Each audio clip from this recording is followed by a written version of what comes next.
అందరికీ నమస్కారం. నేను మీ శ్యాంప్రసాద్ రెడ్డి కోర్సుపాటి. నారద మీడియాకి స్వాగతం.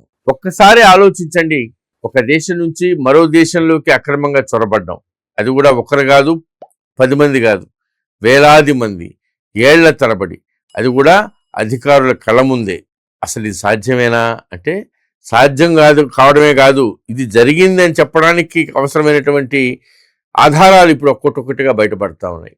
మమతా బెనర్జీ పాలనలో బంగ్లాదేశ్ నుంచి భారతదేశంలోకి అక్రమ చొరబాట్లు ఎంత పెద్ద ఎత్తున జరిగాయో ఆ షాకింగ్ నిజాలు మీకోసం.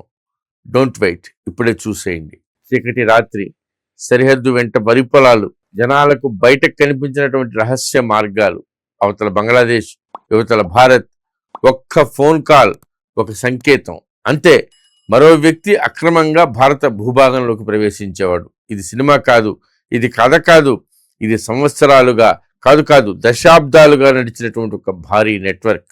ఈ నెట్వర్క్ ఎంత పెద్దదో తెలుసుకుంటే మన గుండెలు బేజారైపోతాయి. కథనాల ప్రకారం పశ్చిమ బెంగాల్ బంగ్లాదేశ్ సరిహద్దు వెంబడి వందలాది రహస్య మార్గాలు ఉన్నాయి. స్థానికంగా వీటిని ఘాట్లు అని పిలుస్తారు. ప్రతి ఘాట్ వెనుక ఒక ముఠా, ప్రతి ముఠా వెనుక ఒక రహస్య వ్యవస్థ, ప్రతి వ్యవస్థ వెనుక కోట్లాది రూపాయల వ్యాపారం. ఒక అక్రమ వలసదారుడు భారత్లోకి రావాలంటే డబ్బు చెల్లించాలి, అతన్ని సరిహద్దు దాటించాలి, భద్రతా దళాల కదలికలు గమనించాలి, దారి చూపే వ్యక్తి ఉండాలి, వాహనం సిద్ధంగా ఉండాలి. అంతేకాదు భారత్లోకి వచ్చిన తర్వాత అతను ఇక్కడి వ్యక్తిలాగా కనిపించాలి. అందుకోసం నకిలీ డేట్ ఆఫ్ బర్త్ సర్టిఫికేట్స్ కావాలి, నకిలీ బర్త్ సర్టిఫికేట్లు కావాలి, నకిలీ ఓటర్ ఐడి కార్డులు కావాలి, నకిలీ ఆధార్ కార్డులు, ఇవన్నీ కూడా సిద్ధం చేసేవాళ్ళు. అంటే ఒక వ్యక్తి అక్రమంగా దేశంలోకి వస్తే కొన్ని నెలల తర్వాత వాడి చేతిలో ఓటర్ కార్డు ఉంటుంది, ఆధార్ కార్డు ఉంటుంది, వాడు ఓటు కూడా వేస్తున్నాడు. అప్పుడు వాడు అక్రమ చొరబాటుదారుడా లేకపోతే ఇక్కడ అధికారిక పౌరుడిగా మారిపోయాడా? ఇదే ఇప్పుడు దేశాన్ని కుదిపేస్తున్నటువంటి ప్రశ్న. ఇంకో షాకింగ్ అంశం, కొన్ని నివేదికల ప్రకారం ఈ ప్రక్రియలో ప్రతి నెల కోట్ల రూపాయల చేతులు మారాయి. ఏటా 900 కోట్ల రూపాయల అక్రమ వ్యాపారం జరిగేది. ఒక్కసారి ఆలోచించండి. ఇది కేవలం సరిహద్దు దాటించడం కాదు, ఇది ఒక పరిశ్రమగా మారిపోయింది. ఇది ఒక మాఫియా, ఒక సమాంతర వ్యవస్థ నడిచింది. అయితే ఇప్పుడు పరిస్థితి మారుతా ఉంది. అధికారులు, బోర్డర్ సెక్యూరిటీ ఫోర్సు సరిహద్దుల్లో కఠిన తనిఖీలు నిర్వహిస్తున్నారు. ఓటరు జాబితాల పునఃపరిశీలన జరుగుతూ ఉంది. అక్రమ వలసలపైన కఠిన చర్యలు తీసుకుంటున్నారు. నకిలీ పత్రాలు తయారు చేసే వాళ్లపైన దాడులు జరుగుతున్నాయి.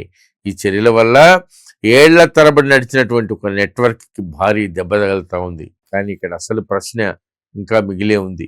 ఇంత పెద్ద వ్యవస్థ ఇన్ని సంవత్సరాలు ఎవరికి తెలియకుండా నడిచిందా, లేకపోతే తెలిసినా చూడనట్టు నటించారా, చూసి చూడనట్టు వదిలేశారా?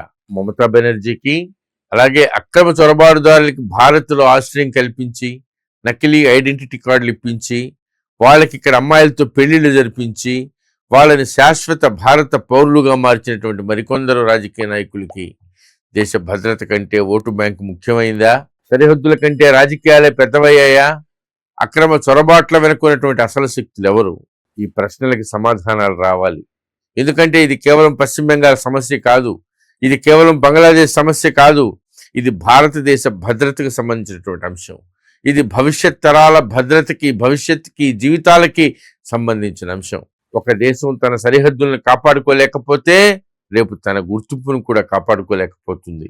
అందుకే ఈ చర్చ ఆగకూడదు, ఈ ప్రశ్నలు ఆగిపోకూడదు.